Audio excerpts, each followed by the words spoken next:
Shalom and welcome to this edition of Revealing the Truth, where we cover the headlines, the heart lines, and biblical truth. I'm your host, the Reverend Rabbi Eric Walker, and we're meeting this morning with Ron DeMiglio, author of Coffee, the World, and Jesus, but not necessarily in that order.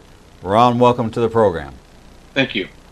Ron is one of the most unique guests that we've had on the program. For the simple reason that he's not a minister. He's a coffee guy. He's the founder and CEO of one of the first and largest privately owned and licensed espresso shop chains in the world. He spent much time in the coffee shops, on coffee farms, all over the world, working alongside the socially and economically diverse people connected to them. He's interacted with a wide variety of people, including Christians, Muslims, Buddhists, atheists, agnostics, pastors, missionaries, the young, the old, which have allowed him to have conversations most of us have never had.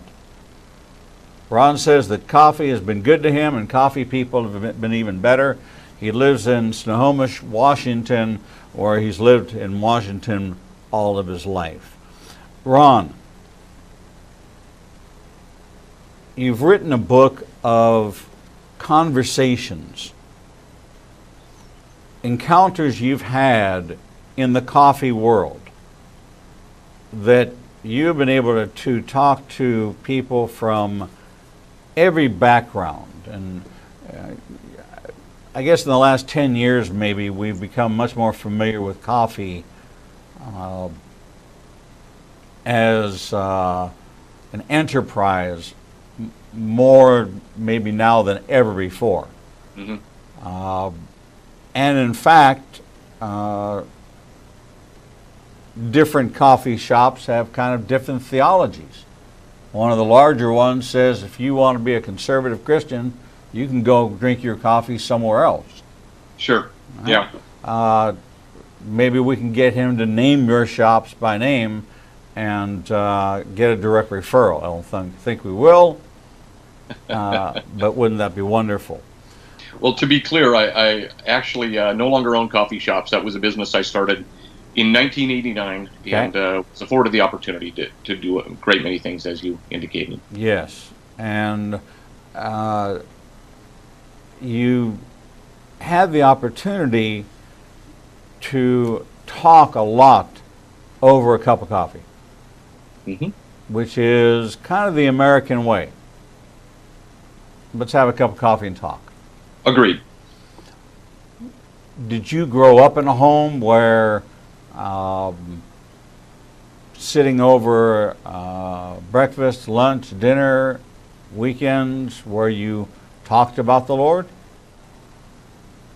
Not at all. Coffee for me initially started out as a means to an end. I thought that the industry, especially with the new style of espresso, would have more legs than just a transitional fad or something of that nature. And so I looked at it as a business standpoint. I didn't ever anticipate rubbing shoulders or engaging in relationship with people that had such diverse worldviews. But indeed, that's where my journey took me. But I didn't have any classical background in coffee. I didn't have any classical background in business. I just simply saw an opportunity and was intrigued by it and wanted to do something that not a lot of people could or would want to do. Right. But and I started out with my first shop overseas, in Japan actually, Yokohama, Japan. Interesting. The background in coffee or business is one aspect of influences that we have from our education. But your faith background, was this something that was solid at home and an integral part of life, or something that came later in your education? Although I was familiar with church growing up, we were not a church family. I was not raised in the church. My experiences were a smattering of attendance at youth groups, gatherings, young life things.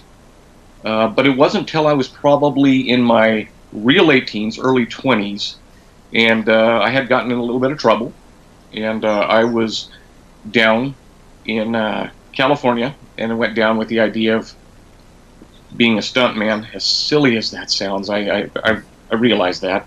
But I was on the streets, and I was taken off the streets by a place called the House of Psalms.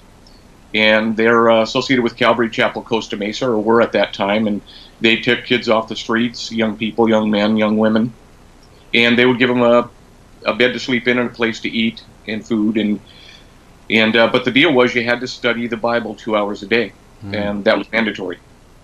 And I got to a place where I knew what I believed, and then it was a matter of whether or not I was going to follow that for the remainder of my days, because I am somebody that once I arrive at a conclusion, my head coincides with my heart, and something is entrenched in me. I either have to walk completely away from it, or I have to engage fully in it.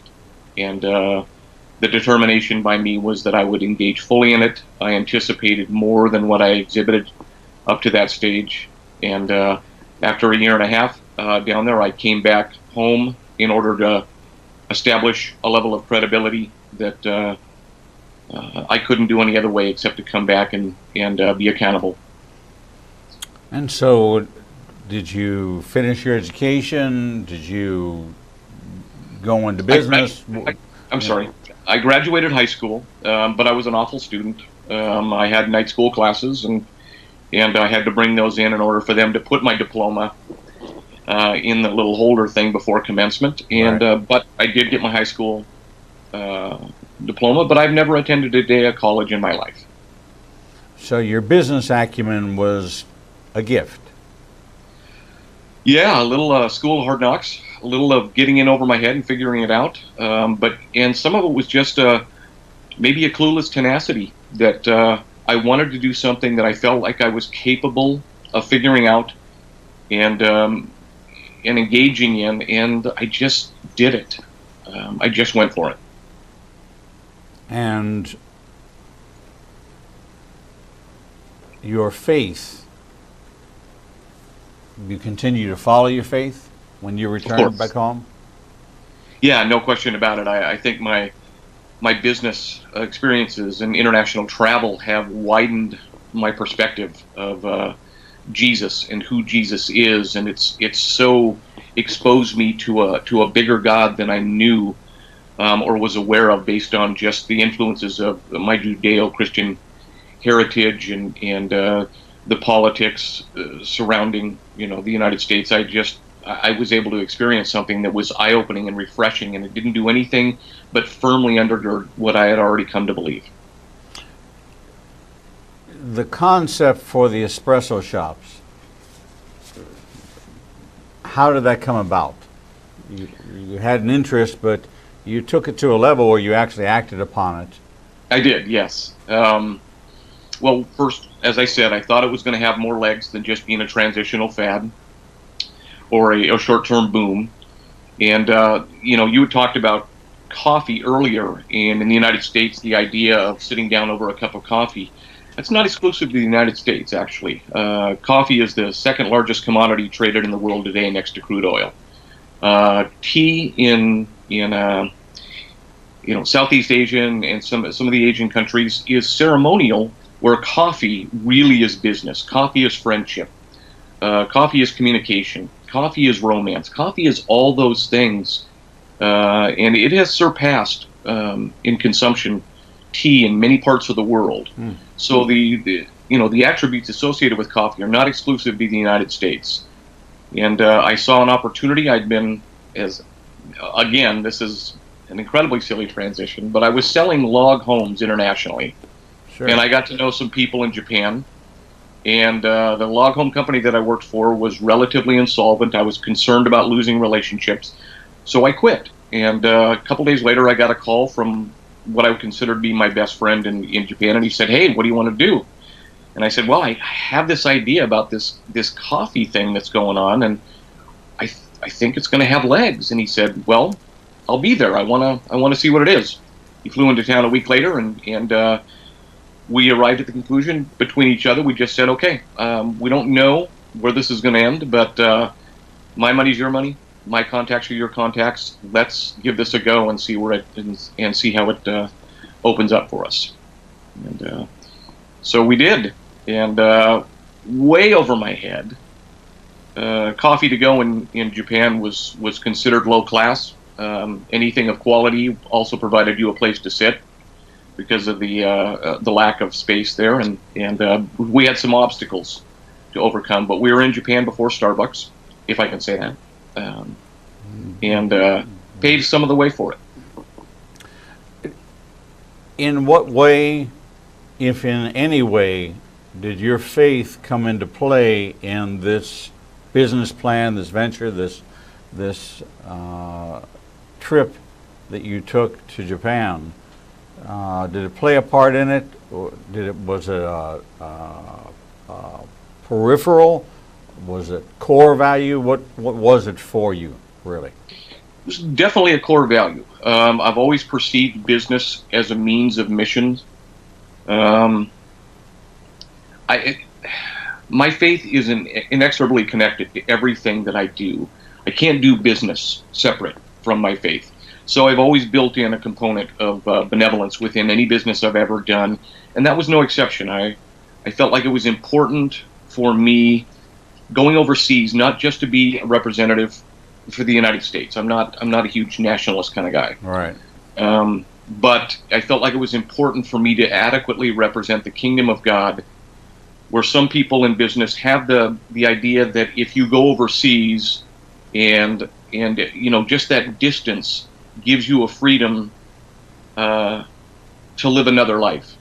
For me, it was incredibly important that I carry my faith over there, and that I acted honorably, that I extended value, and that I viewed everybody through the lens of Imago Dei, that they were also of inherent value and created in the image of God.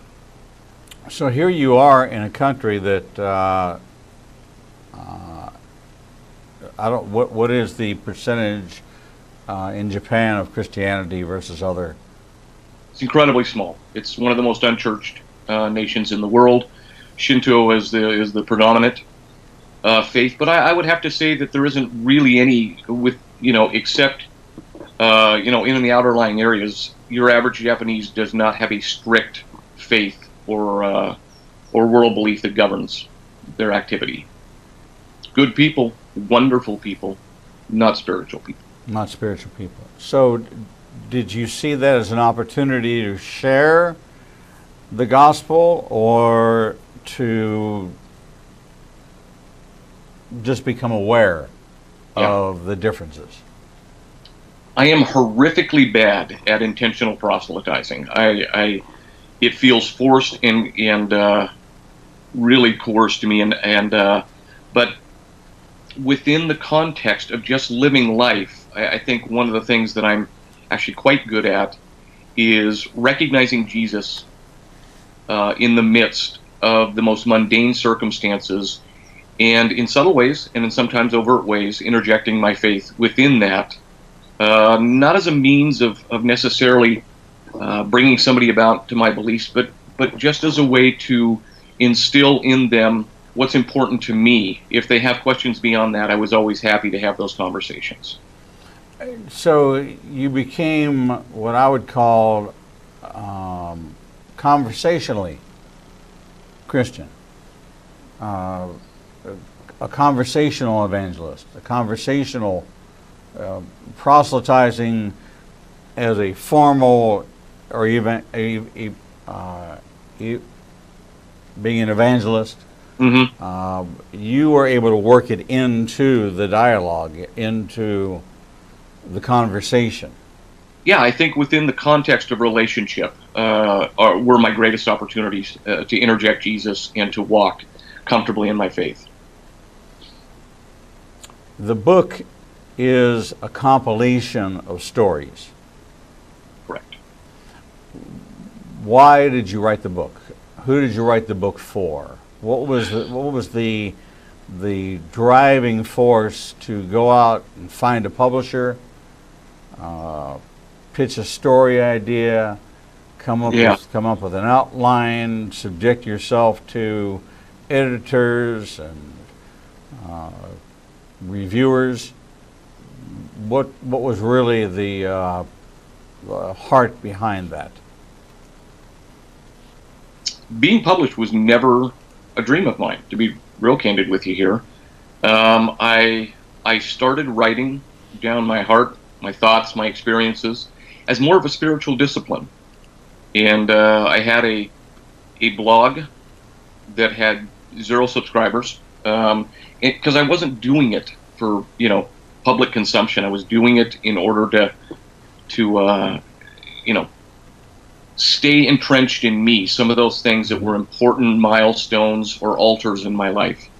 And I had a friend that his wife said, are you aware that Ron DeMiglio has a blog? And he said, no, I'm not. And she said, you need to read it. And he did. And he said, Ron, this is really good, and you need to do something with it. I dismissed it.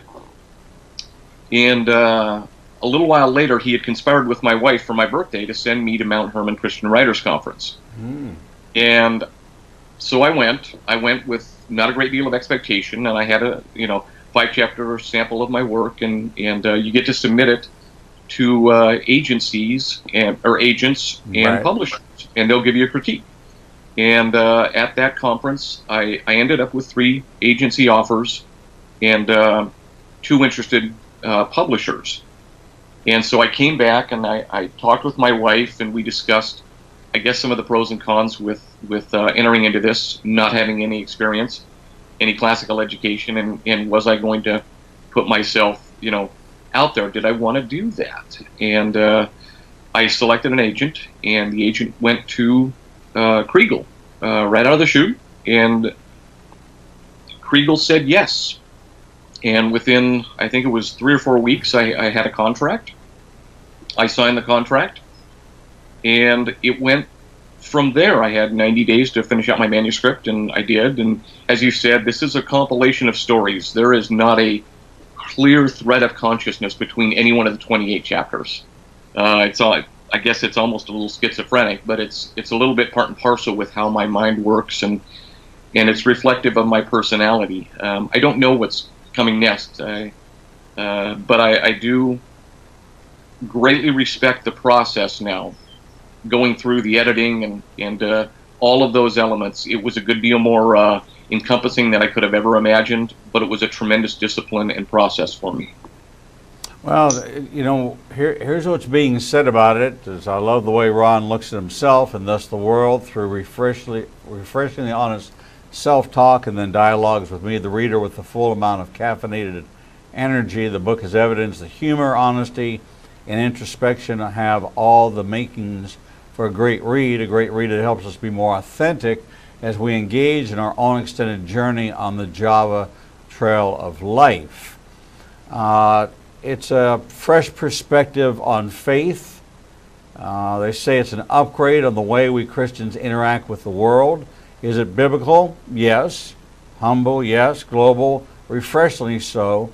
And we are going to take a short break, and when we come back from that break, I want you to share with our audience some of these stories straight from the book.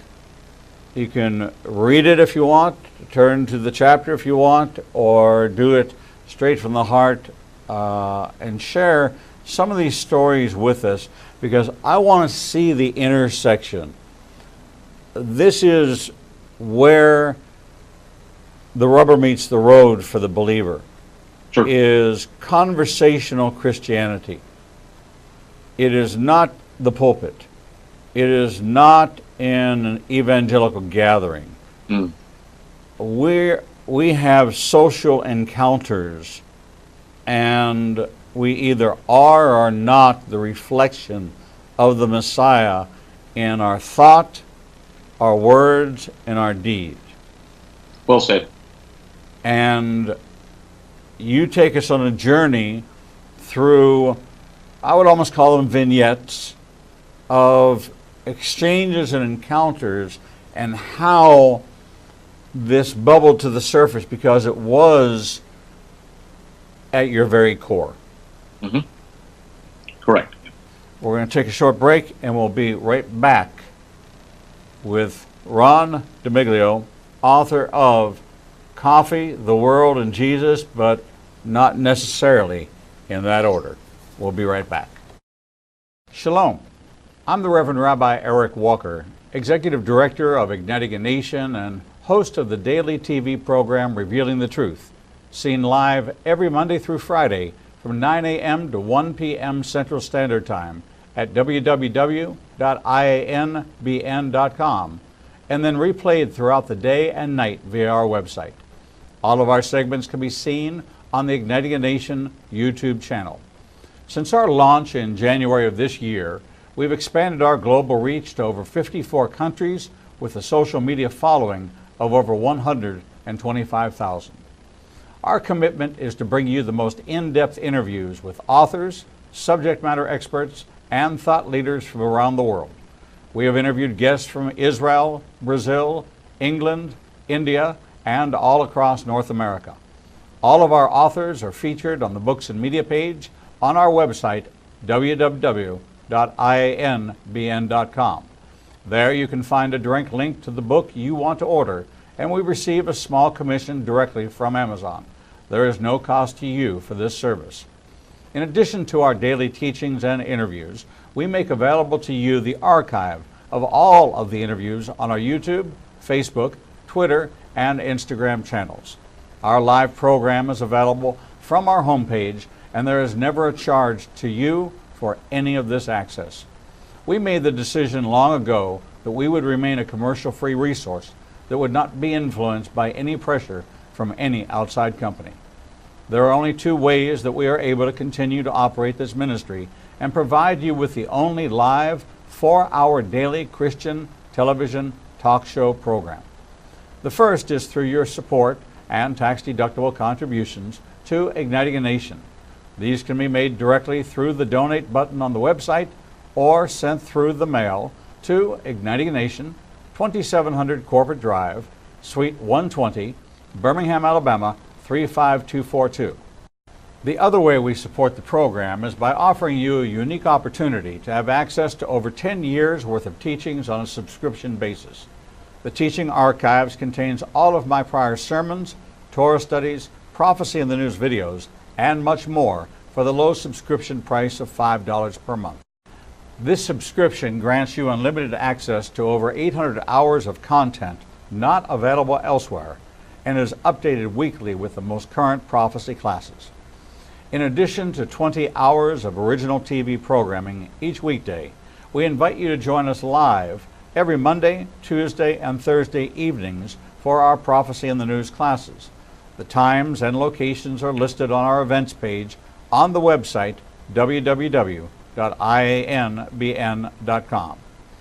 Every day you and I are faced with the challenge of where we will go to hear the truth.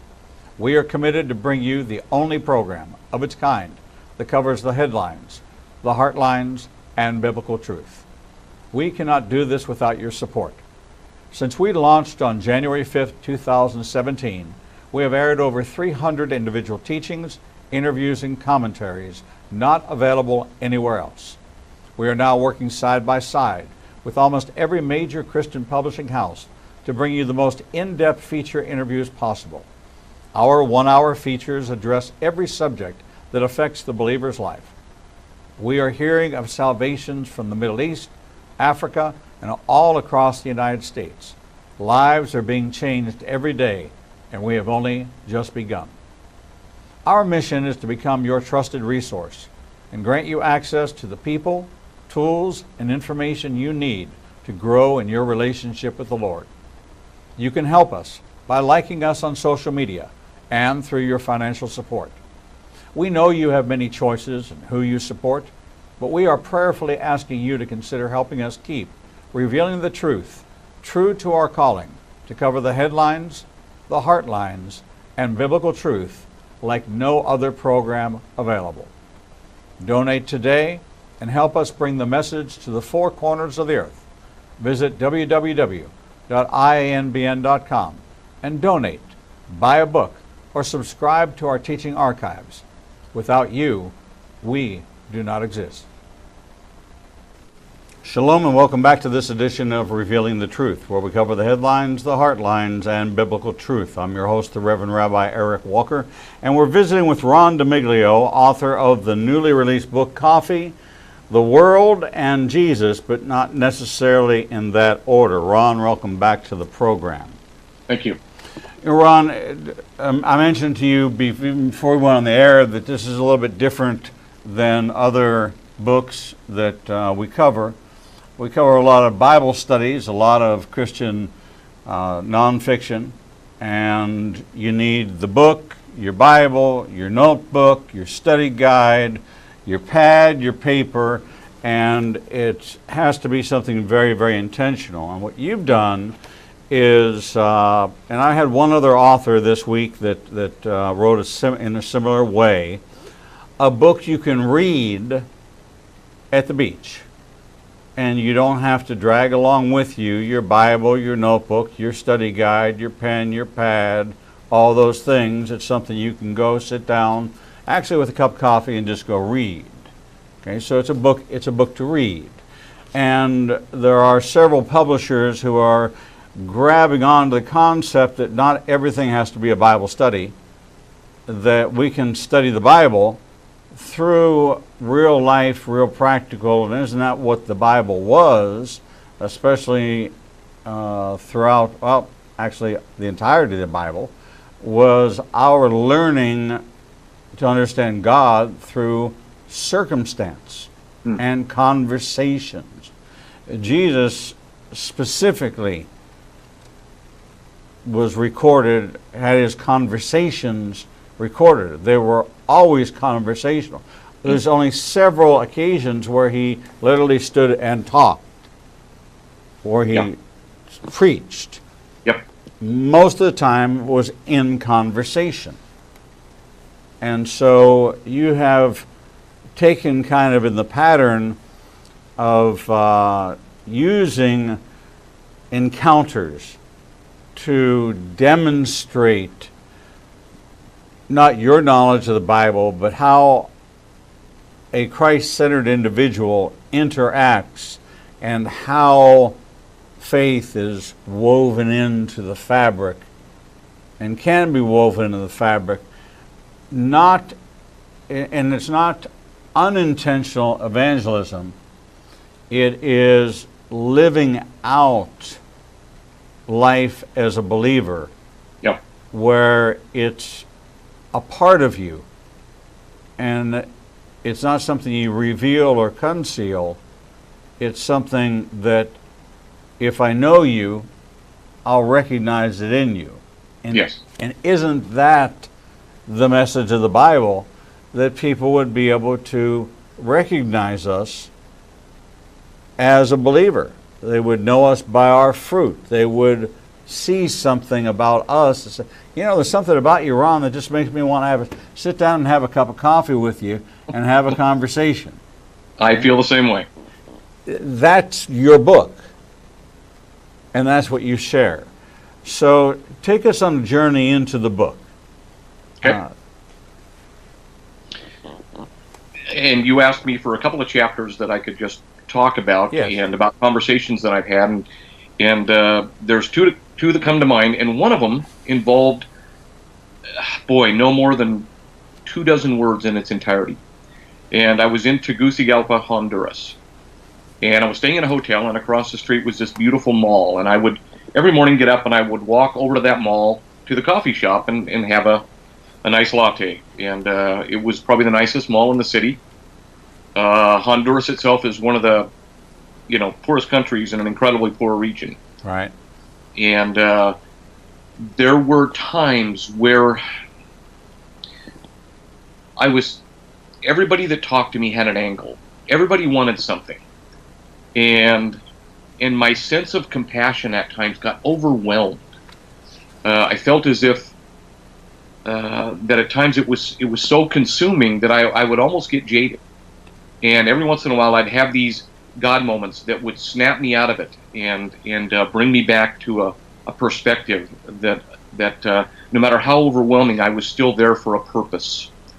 And one of those times was I was coming out of the hotel, and I was walking across the street, and these two, they looked to be 9 or 10 years old Honduran boys, had spotted me, and they were going to confront me. They were going to ask for something. And I tried to give my best look of importance and ambivalence, and as I strolled across the street, they bought none of it. They came up to me, big smiles, and said, "Please," and that's what they said. And so, you know, guilt assaging action. I reached in my pocket and I pulled out a $20 bill. Their eyes were gigantic, and I thought, okay, this will appease them. This is great. And I gave it to them, and I just motioned essentially. My Spanish is just horrific. And I motioned to them that this was to be split between them, and they grabbed the bill, and they took off at a dead sprint up the sidewalk, and I thought, okay, that's that. I went in, had my mocha, went back, had my meetings for the day. The next morning I got up, and as I exited my hotel, I could look across the street, and there was one of these boys. And he was standing there, ear-to-ear smile, just beaming in his new jeans and new tennis shoes. And I thought, okay, I set a precedence here. He's going to hit me up again. And as I walked across the street, he just never stopped smiling. And as I walked right next to him, he didn't ask me for anything. In total silence, he followed me into the mall. And I went to the coffee shop, and he sat at my table. And I ordered my latte, and I ordered him a little fruit granita beverage. And he drank it, and he never said a word, but he never stopped smiling. And this went on for 3-4 days. And this was our routine, not a word exchanged between us, not one. And on the final day of my trip, I felt like responsibly I was going to let him know that I would be leaving late that afternoon. And so we went and had our morning beverage. And as we were coming back, he every day he would walk with me to my hotel and then peel off as I went in the lobby, and he'd go away. And that was it for our encounter for the day. So I knelt by him, and I looked him in the eye, and told him I was going to be leaving. And he grew real somber, real serious, and he looked at me, and he said one word. He said, "Friends?" And it was one of those moments, and it still feels emotional to me right now. I had so dismissed and so overlooked the humanity of this little boy, and the innate qualities of God in him, and all of a sudden this flood of realization came to me, and in that little boy's eyes I saw a young man, a father, a husband, still a little boy, but I saw this spark of life, and it quashed every ounce of ambivalence that I had, and I recognized all of a sudden, and the poverty is so overwhelming there at times. That it can consume you, and all of that stuff dissipated. And I was there in this moment with this little boy, and he was remarkable, and he impacted my life greatly. I don't know if he ever thinks about me. I think about him all the time. He taught me to recognize a glimmer of the divine through the haze of poverty and childhood, and everything that he was just sometimes comes back to me and absolutely keeps me accountable when it comes to that. I see children different. Before him, I only saw my own children as different. I see children now in a different way. And that little boy, through no more than a dozen words ever exchanged between us, taught me how to recognize Jesus in people, no matter the age, no matter the economic disparity, no matter the geographical or the cultural differences. He taught me how to recognize Jesus in people, and it was an encounter that I document in the book. But I'm sure to this day it impacts me more than it impacts him. I hope that he thinks of me, and I hope that someday we have an opportunity to meet after this life is over. But that was one of the stories I recount in the book. When you listen to that story, you can't help but think that there is a barrier. First of all, there's a suspicion. So it starts out in darkness. It begins with, what are they going to hit me up for? Yeah. What's their game? What's their angle? To a gesture of generosity, which brings joy, and the whole dynamic changes into relationship. Yes. And isn't that an exact description of our presentation, our encounter with somebody wanting to talk to us about God, or even God himself? What does he want? What's his agenda? What's the plan? What's this going to cost me? To all I really want is relationship. Yeah. The relational context is overwhelming in that story, and at the end of the day, the only thing that he ever really wanted, he didn't ask me for anything else the remainder of the time. He just wanted to know that I thought of him as a friend. That was it. And when I acknowledged that I did, he was this look of satisfaction, and it's not confidence. He just felt at peace. His shoulders came down. He smiled. He turned. He walked away, and I never saw him again. But that was the most important element to him. Not his new jeans, not the $10 that he split with, the $20 that he split with his friend. It was that I thought of him as a friend, and that those lessons are so ingrained in me. Another circumstance, he asked me to talk about a couple. I was not in Riyadh, Saudi Arabia. I was in Bareda City, Qasim, and for anybody that doesn't know, it's one of the most chaste and fundamental expressions of Islam that you'll ever find. I saw one woman the entire time, and she was ushered in behind screens into a restaurant. They're not allowed out. They don't work. Saudi men, typically don't work either. They sit around in hotel lobbies and parks and talk. But I was there to approve locations, and I had a security detail with 4 armed bodyguards at all times, and they were necessary. But I was assured my safety from the government, and so I was there to approve locations, because they wanted to experience espresso-based specialty coffee. And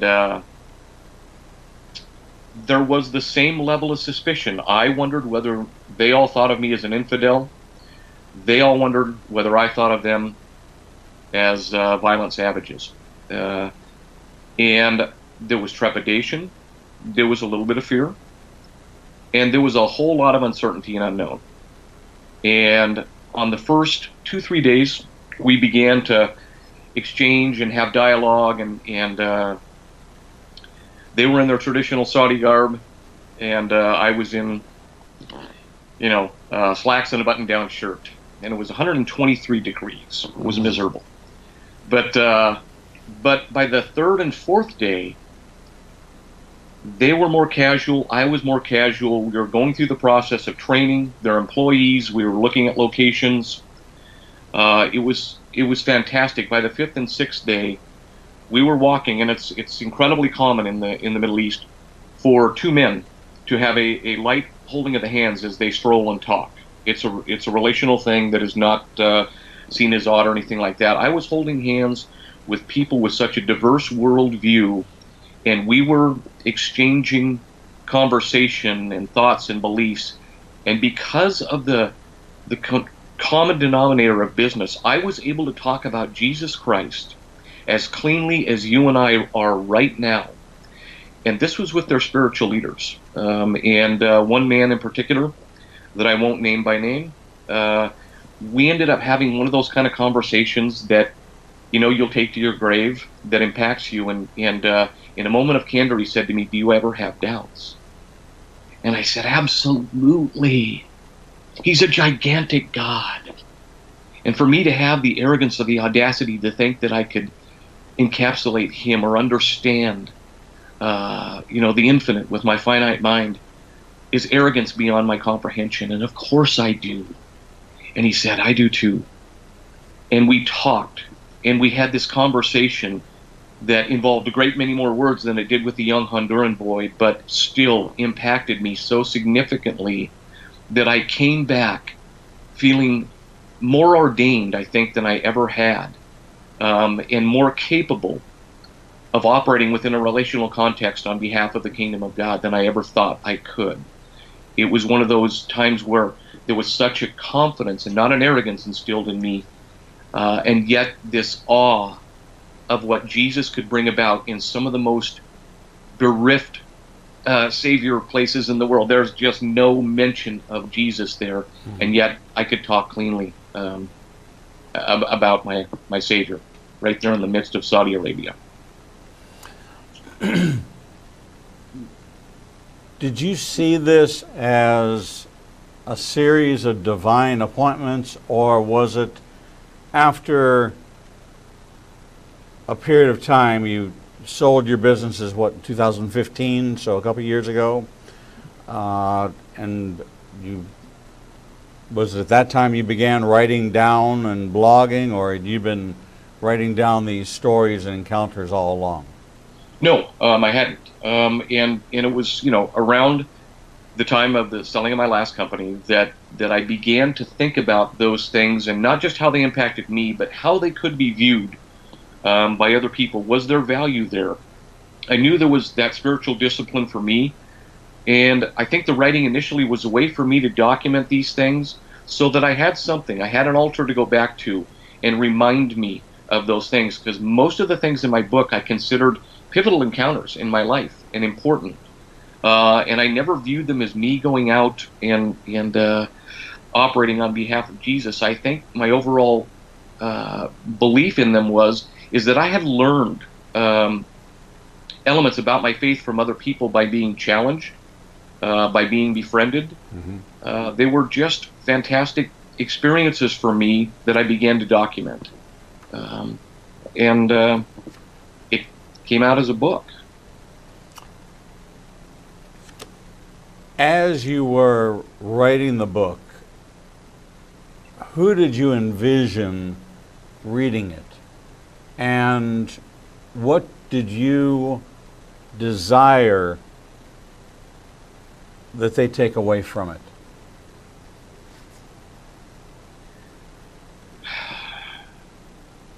My motivation has always been, I just want to do something for Jesus. I just want to do something. It's not that I despise humble beginnings or the mundane. I'm okay with that. I'm okay with that. But at the end of the day, I wanted to do something that was impactful, not just for my life, but for other people. So when I was writing the book, I think more than anything else, I could say that the cliche motivation is I wanted people to understand that God loves them. But that was never it. I wanted them to understand that in spite of my less than stellar youth, my lack of classical education, that anybody is capable of going out there, that our particular strain of failures and successes and gifts and attributes qualify us to do something on behalf of God in a way that nobody else is particularly hardwired for. Mm-hmm. We can do something that can change people's lives, can change the world, and we don't need to do it within the context of going out and trying to get people in the stadium. I can do that on a day-to-day basis with a little Honduran boy or a spiritual leader in Saudi Arabia. And I wanted people just to, at the end of the day, read my book and go, okay, if this guy can do this Christianity thing in the midst of other countries and adversity and difference of opinion, I can do that. I wanted people to feel as if they were capable. It encourages me when every man answers the call to be every man. Well said. The idea that the pulpit is, in Hebrew it's called bima, the high place. Mm. Every church has it, the high place. You walk up 3 or 4 steps, and that's where the pulpit is. It's the high place. It's no different than it's been for thousands of years. That is the place in which the gospel is presented from the high place. But you spend 1 hour in that place a week. Relationally, if you have a robust relational life, you have daily, sometimes multiple daily encounters with people and multiple opportunities for them to be exposed to the living Word of God. How it manifests itself in you, in how you negotiate, how you talk, the words you use, the words you do not use. Now, I came to faith later in life at age 44. I wasn't a person that used profanity. I grew up in a Eastern European home where English was enough. Adding slang and it was more than was necessary. Certainly exposed to it plenty, but I've never been one to be a foul-mouthed person. I find it hard when I hear a Christian, a believer, using unwholesome words or talk or the Lord's name in vain. It bothers me. But I also notice when they don't. Sure. I also notice when people listen. Jesus listened. He asked questions. And he listened to the answer.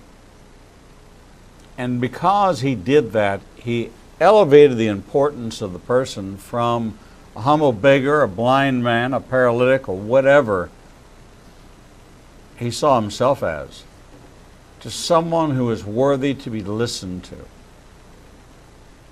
And your book is not just stories of you talking, it's also stories of you listening.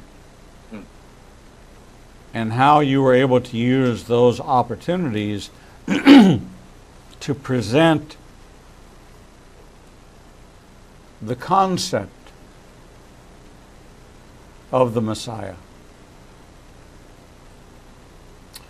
It is not what I would consider to be overt evangelism. It is, excuse me, biblically sound. It's an enjoyable read. Thank you.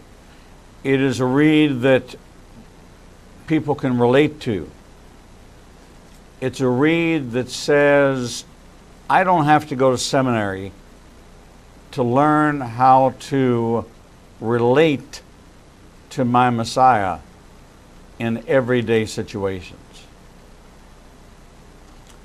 And isn't that really what we need more of? Oh, I certainly hope so. Or I am wasting a great deal of time. You had talked about listening, and I love to listen. But the overriding 4th chapter of Ephesians, specifically verse 29, has always resonated with me, and I've always carried it with me when I go overseas, that no corrupt communication should proceed from my mouth except that to which is good to the use of edifying and ministers grace unto the hearers. If all I'm about is talking about what I believe, I'm doing nothing. But if I am intentionally ministering grace unto the hearers with everything that I do and everything that I am and everything that I say, that's when I feel the most ordained, is when I'm honoring people above my ego, above my business acumen, above my reputation. That's when those things really resonate in me as doing the will of God in my life.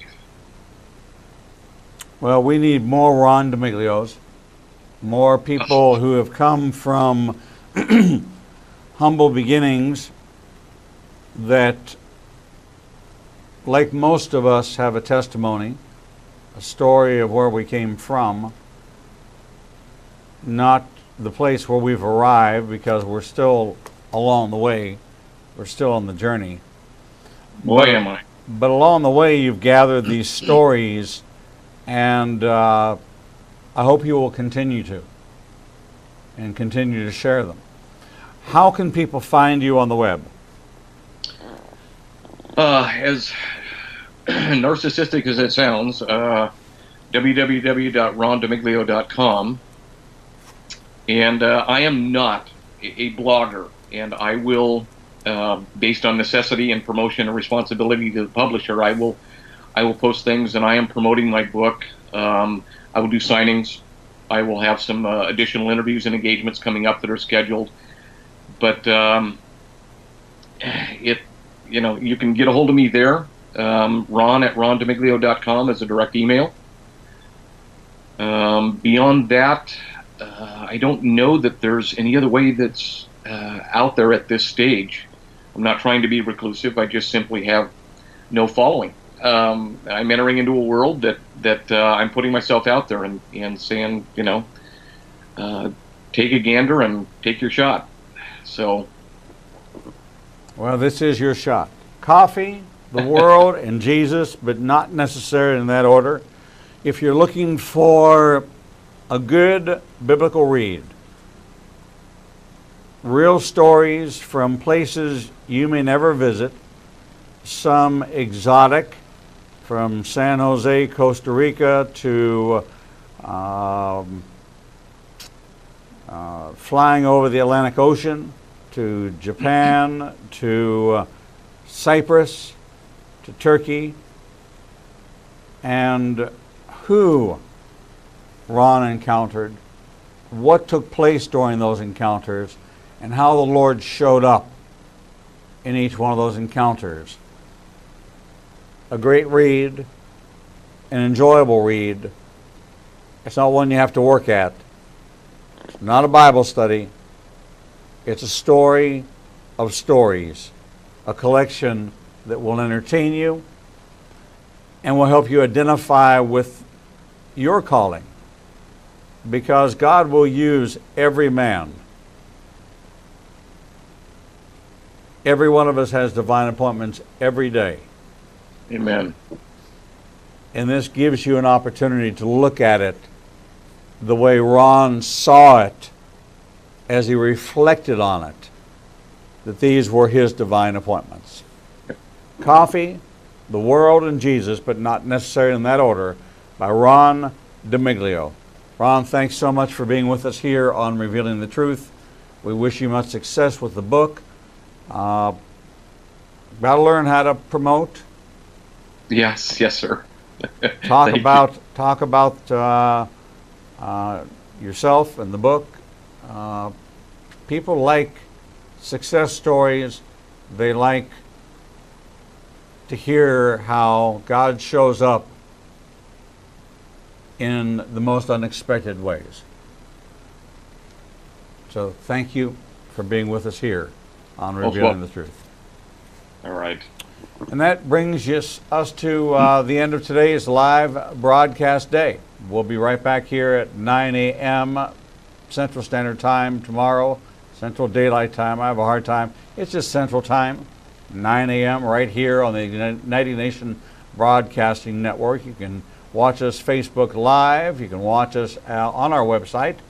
You can catch us on YouTube, Twitter, Facebook, Instagram, and LinkedIn, all under Igniting a Nation. Sign up for our newsletter and subscribe to our teaching archives. All of that can be done at ignitinganation.com. And so until we see you right back here tomorrow morning at 9 a.m. Central Time with our next edition of Revealing the Truth, we bid you shalom.